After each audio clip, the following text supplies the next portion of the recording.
Hey guys, LevelCap here. Today we're going to take a look at carbines in Battlefield 4 and determine which is the best one to use. Now I've done videos in the past covering what I think the best carbines were, but a lot of those are dated now. There's been many patches on the game, many updates, new carbines added, and it's worth revisiting this subject matter to give an updated and probably final outlook on what some of the best guns are in this class. Now personally, I've gotten over 500 kills with every gun in the game, so I've certainly spent a lot of time with each and every carbine out there. I know off the top of my head which my preferred carbines are, but it still helps to go to simthick.com and take a look at the stats. And I'm definitely going to just rule out some carbines right from the start that I'm not going to include in this test because they just don't meet my damage per second output, or their reload speed is way too slow to make them a versatile weapon. The guns I will be focusing on are the MTAR-21, the Acw-R, the SG-553, the ACE-21 CQB, the AK-5C, and the ACE-52 CQB. Guns that you might be surprised that I'm ruling out are the A91. I think the reload on that is just a little bit too long. It's still a very good gun. You might love it, but just for me personally, I think its accuracy and reload is a little bit lacking.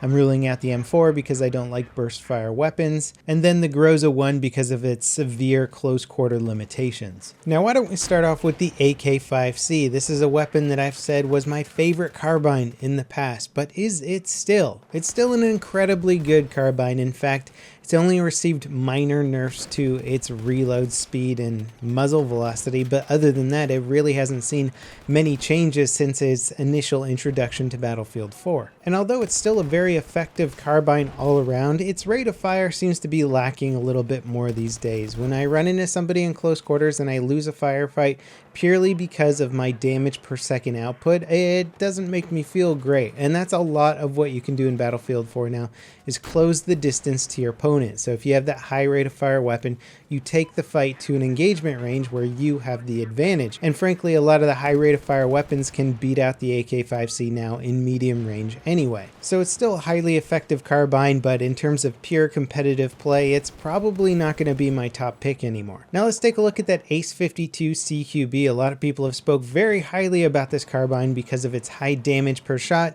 and respectable magazine capacity considering its DPS. It's got a 25 round magazine and each bullet does 33 damage per shot, so that kind of puts it in the realm of, say, the Scar H, if you will. The downside, of course, is that it drops off pretty drastically in DPS over range. It's only got a 650 round per minute rate of fire, and it's got pretty severe recoil, not to mention a slow muzzle velocity. So at range, this weapon becomes significantly less effective. And personally, if I'm going to be using a weapon in close quarters, I'm going to want something with a little bit higher rate of fire. I just feel a little bit more comfortable with it. So although the ACE-52 CQB can be a great carbine in the right hands, it's not personally my favorite, and I don't think too many people are going to favor it over some of the top picks. Now how about the ACE-21 CQB? This is basically the little brother of the ACE-23 assault rifle. It's very similar. It's got a 35 round magazine, a 770 round per minute rate of fire, which is very respectable, and a 2.3 second reload. So many similarities between this weapon and the ACE-23. When you put an angled grip on this gun, that first shot recoil becomes much more manageable, and you're able to put a lot of rounds downrange very quickly and very accurately at your opponents. Obviously, it's not going to be quite as accurate as an ACE-23 as it is the carbine version of the assault rifle, but it's still incredibly effective. I like this carbine a lot. It does suffer in the muzzle velocity department, as most carbines do, unfortunately, and this, just generally speaking, takes carbines and makes them a bit less effective at further ranges, which is unfortunate. But overall, the ACE-21 CQB is one of the most adaptable carbines out there. It's highly effective, just like its bigger brother, and it is definitely one of my favorite carbines. But is it the ultimate carbine?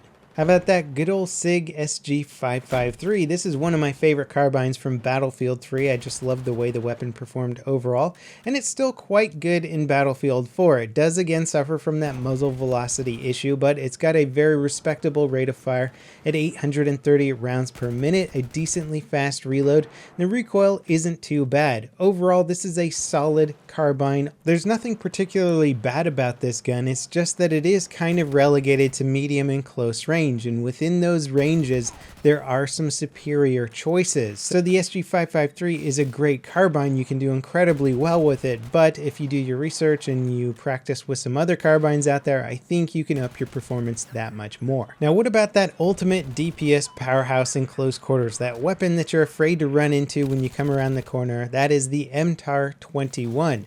This is basically the shorter carbine version of the full-on assault rifle Tavor. Surprisingly, the Tavor has never made it into any Battlefield game despite its prowess and reputation on the battlefield. Now the MTAR-21 shoots 900 rounds per minute, putting it on par with the AEK-971 for damage per second in close quarters. It can absolutely tear people to shreds.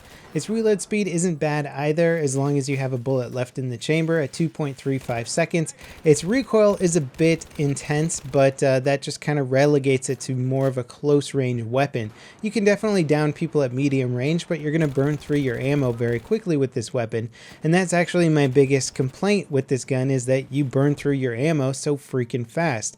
I could see it being a very effective support weapon, but if you're not running the support class, you're running engineer, be prepared to run out of that ammo after just a few kills, because I can't stop myself from shooting at a target at medium range, and you're going to put a whole magazine into them usually before they drop. So it's just kind of a bullet waster. An extremely powerful and awesome weapon to have in close quarters, but you just go through that ammo so quickly.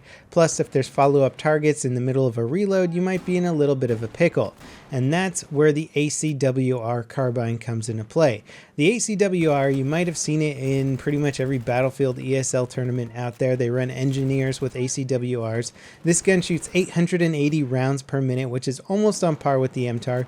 It has slightly lesser recoil and an incredibly fast reload of 1.83 seconds. So you can get your next mag in this gun and down somebody insanely fast. It's great for spraying and praying. It's decent at medium range and an absolute beast in close quarters. For outfitting this weapon, I'll run an angled grip, coyote sight, and nothing else. You really just want to stop as much as that first shot recoil so that you can kind of do short bursts at people at medium range, and it can absolutely decimate them there as long as you're just doing that burst fire. Now, I'll admit I've always felt that carbines were a little bit too underpowered compared to assault rifles. In real life, there's virtually no difference between them other than the overall barrel length, and that really only affects the weapon's performance at extremely long ranges. And most of the engagement distances you fight people at in Battlefield, there wouldn't be much of a performance difference between carbines and assault rifles.